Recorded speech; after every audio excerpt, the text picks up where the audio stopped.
Bell. Honourable Phil Goff. Mr Speaker, the Labor Party will be supporting this bill. In fact, this is a policy that Labor announced 4 years ago. And I want to quote Winston Peters. I heard him say it earlier this week, that imitation is the highest form of flattery. So I thank New Zealand First for that flattery, and the man has just come in.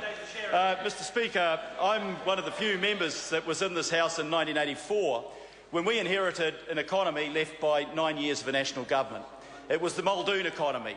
The problem with Sir Robert Muldoon is that he applied ideas that he gained in the 40s to the 1980s when they were no longer applicable.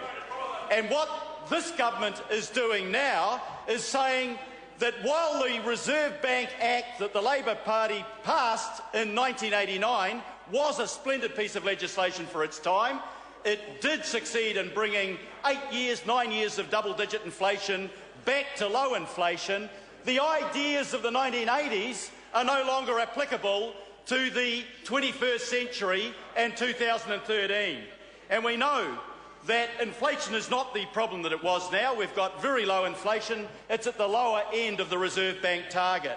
What we do have is other severe problems. We've got problems of unemployment that have persisted above 6%, when John Key said 5 years ago that it was on its way down rapidly. It hasn't. It's persisted at a high level. And we've got a current account deficit that the International Monetary Fund says is the highest in the developed world. The highest. It says that our dollar is overvalued by 15%.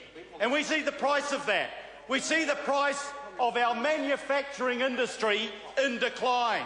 We see the price of our film industry suffering the biggest downturn in 2 decades. We see international education, a $2.6 billion industry, actually in decline. We see declines in our tourist industry, also an important source of employment. And these things are about applying the wrong economic mechanisms for the problems of the 21st century.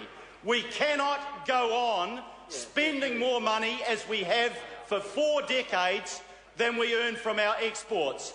But the high dollar at 15% over what it should be is killing our exports. We're borrowing to pay the difference, and we're selling off our country because we owe that debt to the borrowers, the people that we're borrowing from overseas.